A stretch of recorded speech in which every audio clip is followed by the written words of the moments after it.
La modernisation de la capitale gabonaise dans le viseur des autorités municipales. L'étude de faisabilité du plan de drainage vient d'être lancée. Et puis l'activité donc des femmes de plus en plus tournée vers les stations de pompage, vous l'avez vu dans ces images. Nous parlerons aussi dans cette édition d'information de cas des visites techniques qui sont de plus en plus mises en doute. Et puis le sport, le gala de boxe à Libreville, dès demain sur la place de Rio. Plusieurs anciens internationaux vont remonter sur les planches. Madame, Messieurs, bonsoir et bienvenue à ce rendez-vous d'actualité sur Gabon Télévision qui émet de la maison Georges Raveri ici à Libreville. Nous ouvrons cette édition d'information avec, bien sûr, cette stratégie d'adrainage qui est conçue par les autorités de la municipalité de la capitale gabonaise Libreville. C'est un projet qui est porté par le maire de la capitale. L'étude de faisabilité vient d'être lancée. Basile Béomikala, Michel Bodiga.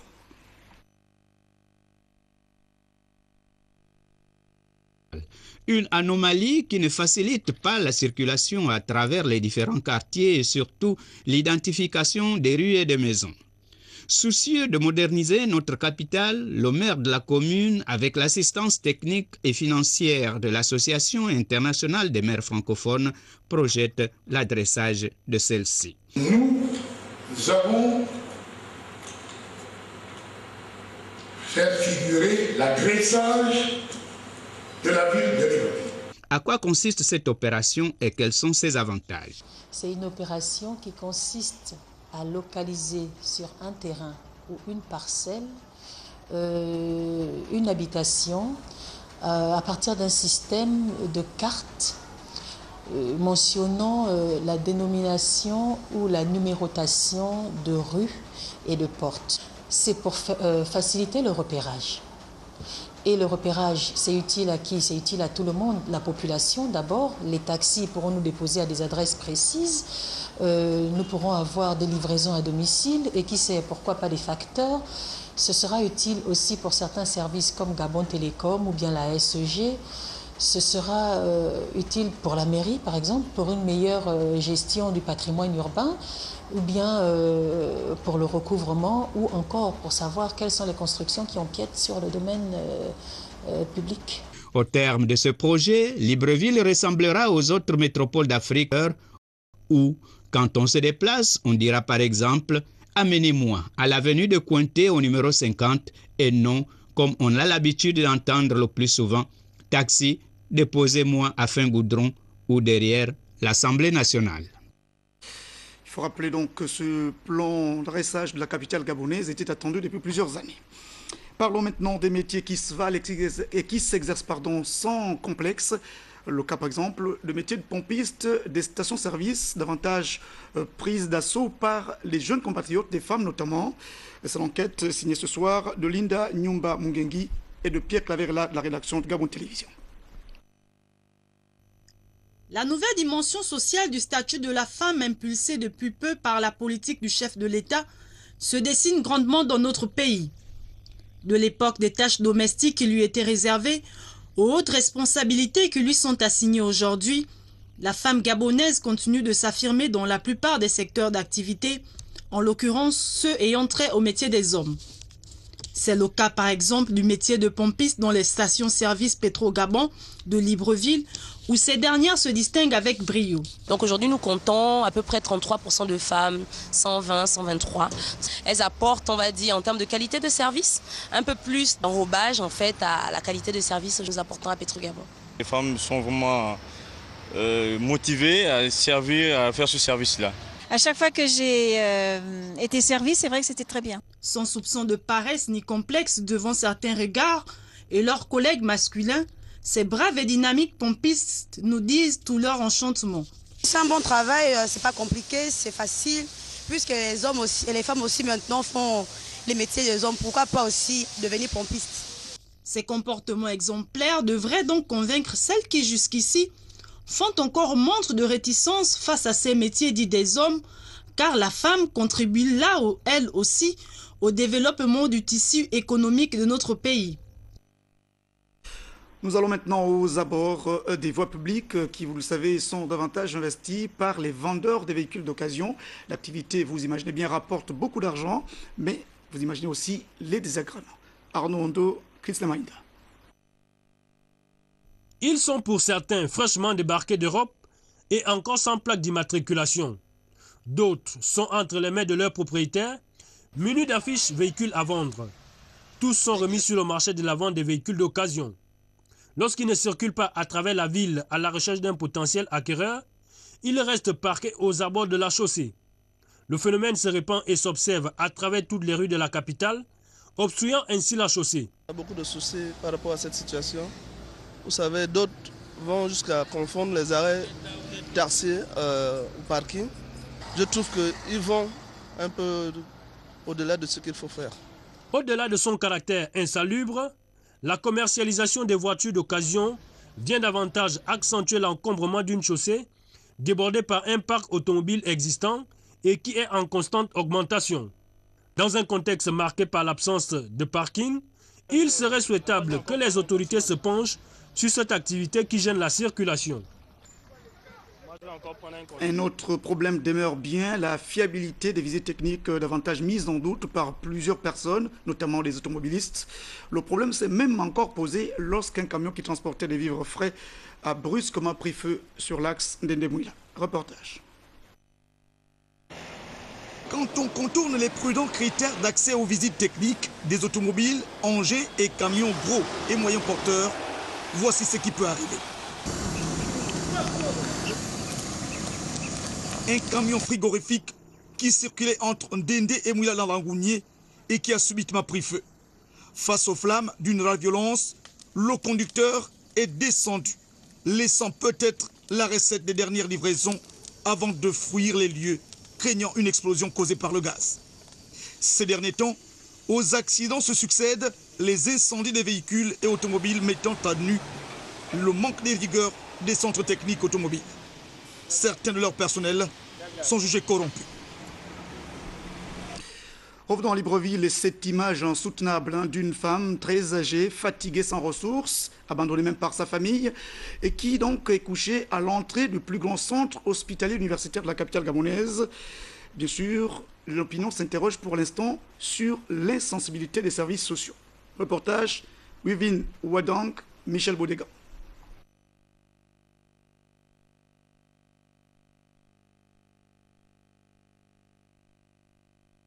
À l'origine de ce scénario pas reluisant, l'argent.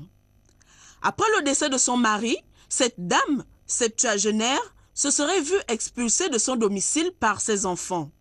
Son histoire, elle l'a racontée à sa bienfaitrice. Moi, que cette maman-là, elle souffre ici, là. Ce sont les femmes d'ici qui lui donnent le pain, qui lui donnent les jus, qui lui donnent les oranges. Je me pose bien la question, s'il n'y a pas un service d'indigents. Parce que là où elle est sortie se coucher là-bas, ça veut dire qu'elle ressent la mort. Et elle cherche de l'aide. Et curieusement, c'est devant un hôpital qu'une vieille maman comme ça souffre pendant 2 mois et qui est à ses derniers jours et qui cherche de l'aide. Et finalement, il n'y a personne qui s'occupe d'elle jusqu'à ce qu'elle va mourir. Est-ce que ce n'est pas maintenant là qu'il faut l'aider? Il y a un service d'indigents.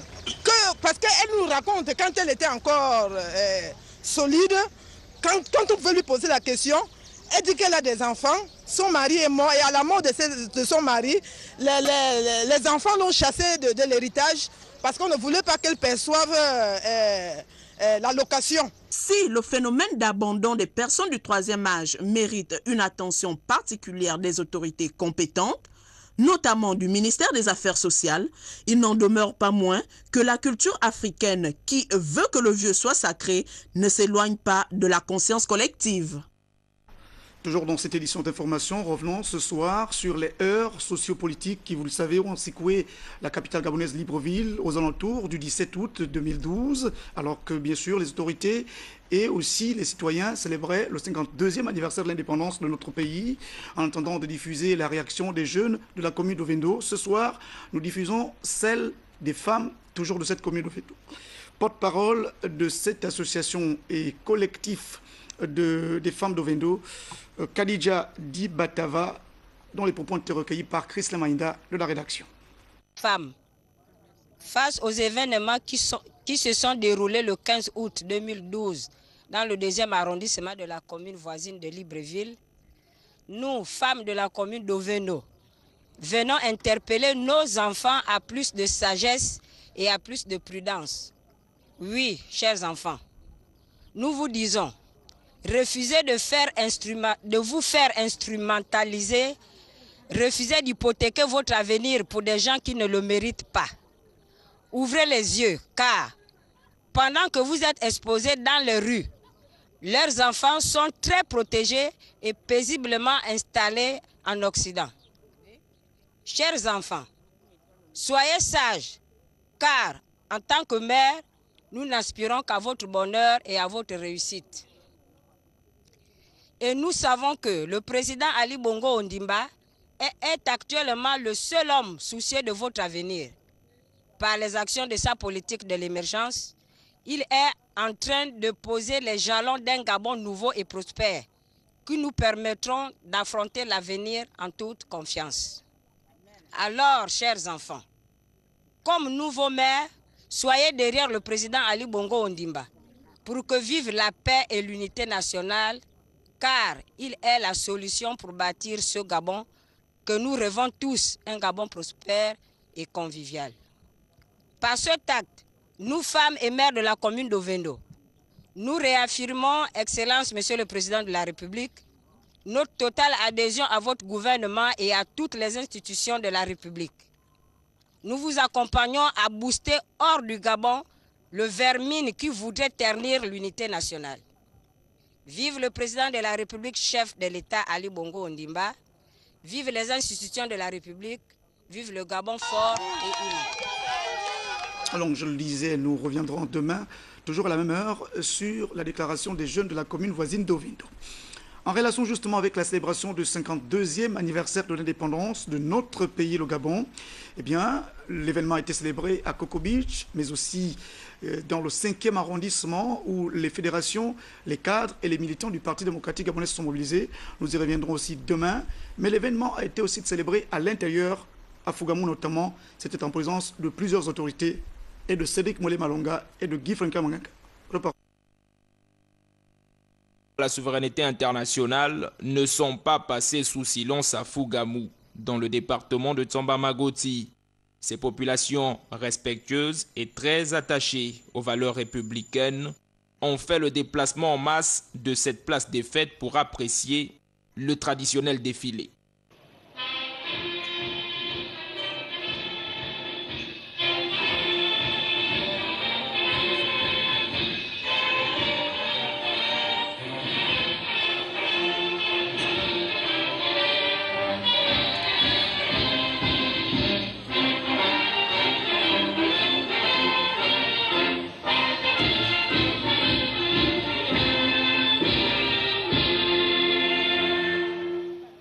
Tour à tour, la gendarmerie, la préfecture, la mairie, le conseil départemental et bien d'autres ont battu le bitume sous le regard des autorités politico-administratives et même des cadres de la localité.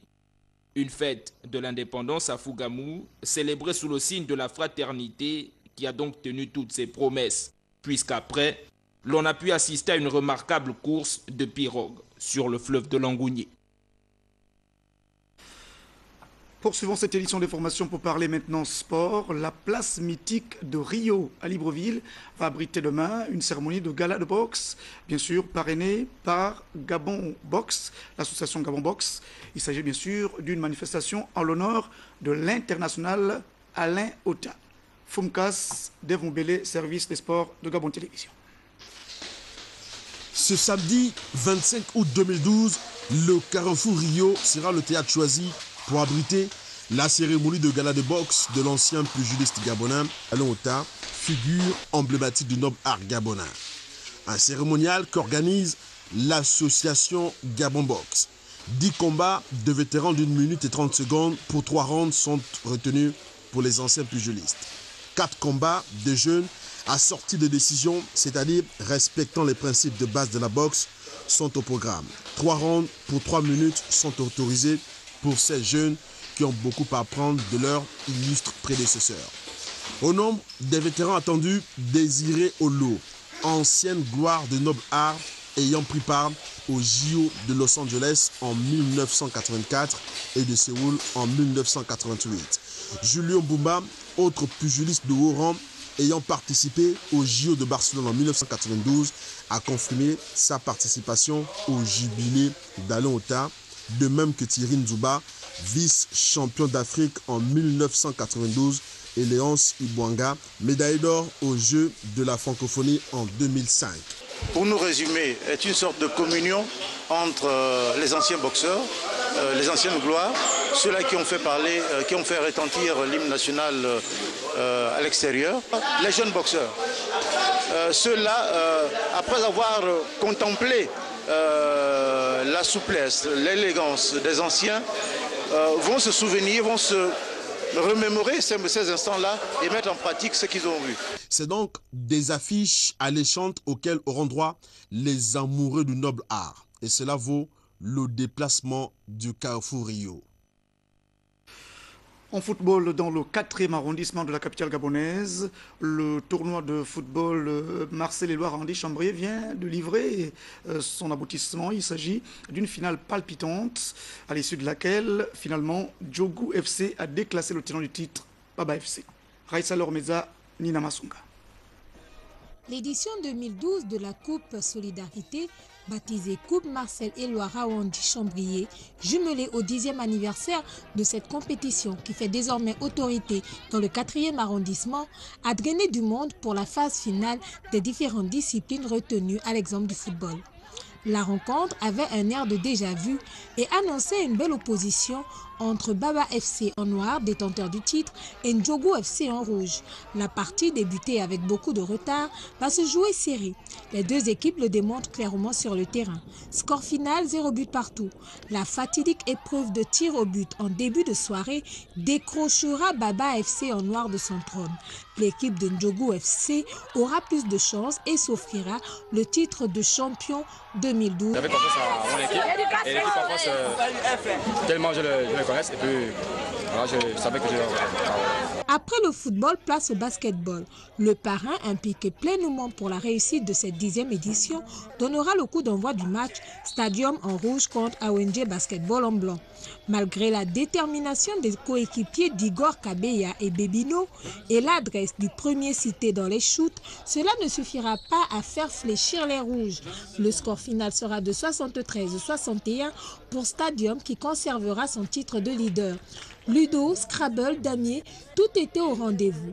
Occasion bien heureuse d'inculquer les valeurs les plus importantes aux jeunes. C'est important pour nous que les jeunes puissent s'occuper utilement, puissent développer l'esprit d'équipe, l'esprit de solidarité, puissent faire corps ensemble pour viser des objectifs. Donc on a vu beaucoup de combativité, on a vu de la persévérance.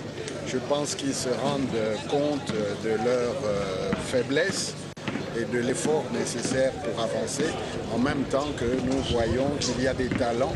La remise des médailles et trophées a clos les réjouissances de ce tournoi à l'année prochaine. Nous allons dans le département de la Boumi-Loueti où, à sa 2e édition, le tournoi sportif dénommé Mbigou Solidarité parrainé par le député Justin Mikwanza vient de se clôturer. Bien sûr, le tournoi a mobilisé près de 200 athlètes, mais aussi footballeurs. Reportage. Parrain cross sur les distances de 5 km pour les hommes et 3 km pour les filles. Cette coupe, dont le coup d'envoi a été exécuté par le parrain, voit la participation de 6 équipes communales réparties en 2 poules. En ouverture, Winas Sport, tout de bleu vécu, s'est imposé devant son homologue Bola Pessa en blanc sur un score de 4 buts à 1. C'est une satisfaction parce que ce match-là, on l'a très mal préparé, mais on a su essayer de faire avec ce qu'on a, les joueurs qu'on avait pour jouer ce match. En 2e heure, le club des stars, tenant du titre de la première édition, vêtu en jaune-noir, a confirmé sa suprématie face à son adversaire Maïelégué en orange, sur un lourd score de 6 buts à 0. Compte tenu de ce lourd score de la première rencontre, les organisateurs ont souhaité retenir la 2e rencontre comme match d'ouverture. Comme son nom l'indique, cette compétition vise le renforcement des liens d'amitié et de solidarité entre fils et filles du premier siège du département d'Aboumi-Loueti. Nous allons dans le département de la Lopé, dans la province de Goué-Vindo, cette fois pour évoquer la 9e édition du challenge Raphaël Mamiaka. Et c'était un cross, justement, qui a permis d'ouvrir les manifestations en présence du parrain, c'est Rigobert Ikamboya Ndeka. Les images sont de Victor Mondouka. L'arrivée de l'athlétisme dans le charme édition 2012 démontrait une nouvelle fois la volonté des organisateurs de cette manifestation de pérenniser et de voir aller grandissant l'événement à sa 9e édition aujourd'hui.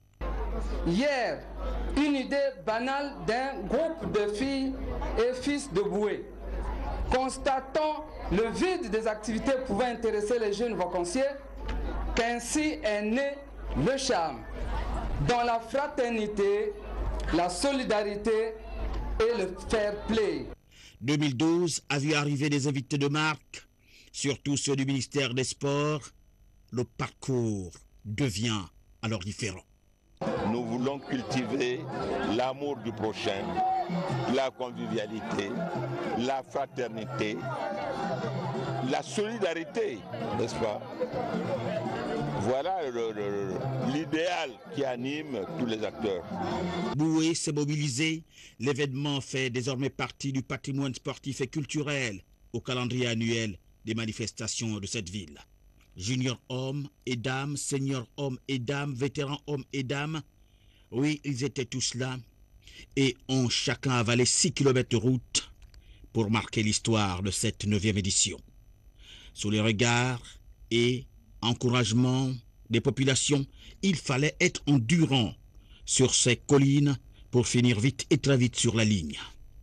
Mbere Mamadou remporte la course chez les juniors hommes, Gilda Boulingui vainqueur des seniors hommes, chez les vétérans hommes, victoire de Dieudonné Meyemendom. En tant que gendarme, on bouffe le sport tous les jours et vraiment, moi personnellement, je n'ai pas trouvé la gravité. Chez les dames, Flora Metoulé s'impose avec la manière. Seigneur dame, victoire de Cynthia Pambo. Vétéran dame, victoire d'Odette Mabouki qui prend le plus gros lot. Rendez-vous pris en 2013 lors de la 10e édition. En finale toujours de ce challenge, je rappelle donc que cette finale se joue dimanche prochain. Parlons maintenant de l'assainissement pour revenir justement sur le nouveau concept jeté par l'auteur-compositeur Annie-Flore Bachelili. C'est donc un concept dénommé Une étoile est là. Le concept a été présenté au cours d'une conférence de presse. C'était en présence de Wivine Ovadang et de Michel Bodégan de la rédaction de Gabon Télévision. Par Une étoile est là, la chanteuse Annie-Flore Bachelili a tenu au cours de cette conférence, a annoncé la tenue prochaine d'un concert à l'entrée du PK6. Mais pourquoi ce concert? Et pourquoi à cet endroit? Alors depuis des mois, je vis au PK6. Et en entrant dans ce quartier, je me suis dit que ces jeunes qui sont ici n'ont pas la possibilité de payer 10 000 francs pour venir me voir chanter. Mais en même temps, j'ai un devoir moral de léguer ce que m'a transmis Papa Keningue, Oliver Ngoma et toute la nation, si on voit mon histoire. Donc je me suis dit, avant de sortir de ce quartier, je donnerai un peu de moi. Je suis allée voir les jeunes et je leur ai proposé. Parce qu'au village, on nous a toujours dit, tu dois mériter quelque chose. Si je viens, je cherche les gens pour faire un concert, les jeunes ne vont pas voir la valeur. Mais de leur demander de nettoyer leur rue, c'est demander à ces jeunes-là de voir la valeur de ce qu'ils vont recevoir. L'occasion sera également donnée à la découverte de jeunes artistes en herbe dans l'espoir de dénicher une nouvelle étoile.